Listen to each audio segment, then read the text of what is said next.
के पति को गुजरे कई साल बीत चुके थे। वो अपने दोनों बच्चों के पालन पोषण के लिए ऑमलेट का ठेला लगाती थी। सरला ने रोशनलाल कपड़े वाले की दुकान के बाहर 1000 रुपए महीने पर जगह ले रखी थी। सरला ने बच्चों को सरकारी स्कूल में डाल रखा था। वो सुबह से लेकर रात तक ठेले पर बहुत मेहनत करती थी। सरला ताई, एक आमलेट बनाना, थोड़ी हरी मिर्च ज्यादा कर देना है। मुझे पता है मुकेश जी, आप ऑमलेट में हरी मिर्च ज्यादा ही लेते हो। हाँ जी, आपको भैया बिना मक्खन वाला 20 रुपए और मक्खन वाला ऑमलेट 30 रुपए का है। सरला ताई, 2 प्लेट आमलेट ब्रेड बना देना, मैं आपको अभी थोड़ी देर में पैसे देता हूँ, ठीक है ना? चंदन भैया, आपके पिछले पैसे भी अभी देने बाकी हैं। 10 प्लेट ऑमलेट के पैसे हो गए हैं। अरे तो दे दूंगा सरला ताई, न तुम कहीं जा रही हो न मैं यहाँ से भागा जा रहा हूँ। चंदन भैया, कोशिश करना ये पैसे आप मुझे जल्दी दे देना। मेरी भी रोजाना की लागत लगती है ये सब सामान लाने में। उधार देती रही तो कमाऊंगी क्या और खाऊंगी क्या? क्या हो रहा है चंदन? उधार के पैसे दे दिया करो। गरीब आमलेट वाली से उधार में खाने की जगह पैसे देकर खाया करो। सेठ जी, दे तो देता हूँ, वो तो मेरे पास छुट्टे नहीं थे इसलिए बाद में दे देता। सरला ताई, महीने के 1000 रुपए कब दे रही हो? भाई जी, आपको मैं कल पकड़ा दूंगी। चंदन, कल साड़ियों का नया माल आना है, मुझे डॉक्टर के पास जाना है, तो मैं थोड़ी देर से आऊंगा। तुम सारा माल उतरवा लेना। ठीक है सेठ जी, मैं रखवा लूंगा।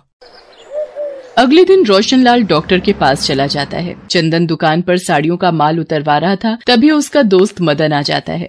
और चंदन, कैसे है मेरे दोस्त? हैं? ये ले, अगले महीने मेरी शादी है, ये मेरी शादी का कार्ड पकड़ है। आ बैठ थोड़ी देर यहाँ, मैं जरा ये माल गिनकर रख लूं। और बता, क्या खाएगा? रुक, मैं आमलेट ब्रेड मंगवाता हूँ। हैं? तुझे तो आमलेट ब्रेड पसंद है ना? अब तू इतना कह रहा है तो मंगवा ले। सरला ताई, 2 ब्रेड आमलेट देना, मक्खन मार के, एकदम बढ़िया है। पैसे तो इसकी जेब से निकलते नहीं हैं। रोजाना उधार ले लेकर मेरे ब्रेड ऑमलेट खाता है। बस 1-2 दिन और देखूंगी, नहीं तो इससे अपना हिसाब करती हूँ। ये तुम्हारा ऑमलेट ब्रेड। सरला ताई, करता हूँ मैं हिसाब, 1-2 दिन में। चंदन और मदन ब्रेड ऑमलेट खाने लगते हैं। कुछ देर बाद मदन वहाँ से चला जाता है, तभी रोशनलाल आ जाता है। चंदन, साड़ियों का माल गिन लिया? 250 पीस आए होंगे। मैं एक बार दोबारा गिनकर ही लगा रहा था सेठ जी। अरे इसमें तो 5 पीस कम है सेठ जी, अभी कुछ देर पहले मैंने 250 पीस गिनकर उतारे थे। तो जमीन निकल गई या आसमान खा गया है? 5 साड़ी कम है चंदन, माल किसने चुराया? आसानी से बता दो। सेठ जी, मैं तो कितना पुराना नौकर हूँ, आज तक आपकी दुकान से कभी भी मेरे रहते चोरी नहीं हुई। 1 सेकंड सेठ जी, मैं समझ गया चोरी किसने की है। जब मैं अपने दोस्त मदन को उसकी शादी के लिए कुछ साड़ियाँ दिखा रहा था, सरला ताई आमलेट ब्रेड देने आई थी। मुझे लगता है नजरें बचाकर सरला ताई ने ही साड़ियाँ चुरा ली। सरला ताई, जरा ठेला छोड़कर इधर आना। क्या हुआ भैया जी, आपने बुलाया? ठेले पर ग्राहक खड़े हैं। चोर कहीं की, मेरी दुकान से साड़ियाँ चुरा कर अपना ठेला चलाएगी। मैं अभी पुलिस को बुलाता हूँ, तभी उगलेगी तू कि तूने चोरी की है। नहीं भैया जी, मैंने कोई चोरी नहीं की। मैं भला आपकी दुकान से साड़ियाँ कैसे चोरी कर सकती हूँ? मुझे कुछ भी नहीं पता इस बारे में भैया जी। सरला ताई, दुकान पर तू ही तो आमलेट और ब्रेड लेकर आई थी ना उसी वक्त। मैं माल को गिन कर रख रहा था, 5 साड़ियाँ कम हुई हैं और यकीनन वो साड़ियाँ तुमने ही चुराई हैं, और कोई तो दुकान पर आया ही नहीं। चंदन, पुलिस को फोन मिलाओ, इसे चोरी करने की सजा मिलनी ही चाहिए। भैया जी ऐसा मत करो, घर पर मेरे छोटे छोटे बच्चे मेरी राह देख रहे होंगे। मुझे जेल में मत भेजो, मैंने कोई चोरी नहीं की है, मेरे ऊपर रहम करो। ठीक है, मैं तुझे पुलिस के हवाले नहीं करूंगा, पर मुझे आज के बाद तेरा ठेला अपनी दुकान के बाहर नजर ना आए, नहीं तो पुलिस को बुलाने में मुझे देर नहीं लगेगी। चुपचाप 2000 रुपए मुझे पकड़ा और निकल यहाँ से, और बाकी की साड़ियों के 8000 रुपए मुझे तू लौटा देगी अगले हफ्ते ही।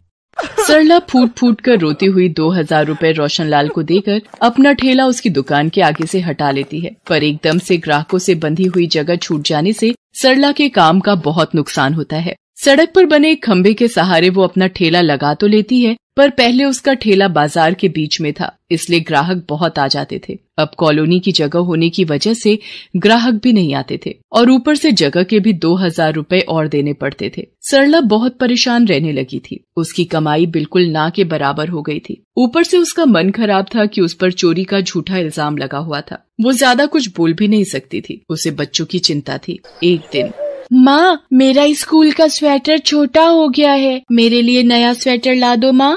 माँ, मेरे भी जूते फट गए हैं, मेरे पैरों में देखो कट पड़ गया है। क्या करूँ, कहाँ से इंतजाम करूँ, कुछ समझ नहीं आ रहा। रोशनलाल जी को भी 8000 रुपए देने पड़ेंगे। नई जगह पर ग्राहक भी नहीं आ रहे हैं। सरला बहुत परेशान थी।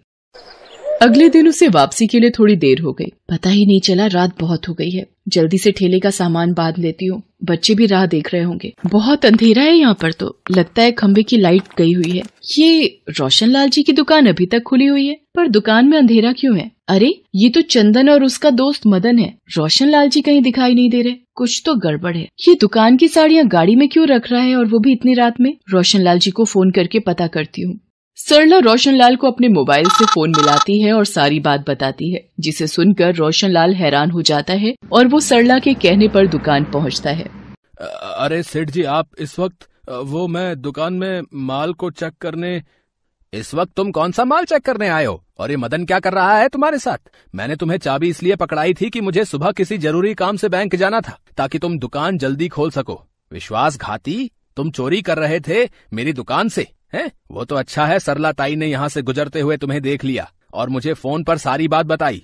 आज सरला ताई ना होती तो न जाने तुम तो रोजाना मुझसे आंखें चुराकर सारा माल ही गायब कर देते। रोशनलाल पुलिस को फोन कर देता है। वो चंदन और मदन को चोरी करने के इल्जाम में गिरफ्तार कर लेती है। चंदन पुलिस के सामने उगल देता है कि वो पिछले कई दिनों से दुकान से साड़ियाँ चोरी करके मदन के साथ मिलकर बेच रहा था और उसी ने खुद को बचाने के लिए सरला पर भी झूठा इल्जाम लगाया था। सरला ताई, मुझे माफ कर दो। आज तुम ना होती तो पता नहीं ये दोनों तो मेरी पूरी दुकान को लूट चुके होते। तुम्हारा बहुत बहुत शुक्रिया। और मैंने तुम्हारे साथ इतना गलत व्यवहार किया, फिर भी तुमने आज मेरी सहायता की। तुम्हें कहीं और जाने की जरूरत नहीं है। तुम मेरी दुकान के बाहर ही अपना आमलेट का ठेला लगाओगी और मैं उसके कोई पैसे तुमसे नहीं लूंगा, बल्कि मुझे तो तुम्हारे जैसे विश्वासी लोगों की ही जरूरत है, जो मेरी दुकान का ऐसे चोरों से ख्याल भी रखेंगे। भैया जी, मुझसे आप माफी मत मांगिए। कई बार हम कानो सुनी पर विश्वास कर लेते हैं और बिना दूसरे पक्ष पर विश्वास किए नतीजे पर पहुंच जाते हैं। शायद कभी कभी हमारा समय ही खराब होता है, इसीलिए परिस्थितियां भी हमारे विपरीत ही होती हैं। मैं आपकी दुकान के बाहर फिर से ठेला लगा पाऊंगी तो मेरे बंधे हुए ग्राहक फिर से लौट आएंगे। आपका शुक्रिया भैया जी। सरला की सच्चाई और चंदन का सफेद झूठ रोशनलाल के सामने आ जाता है। सरला फिर से रोशनलाल की दुकान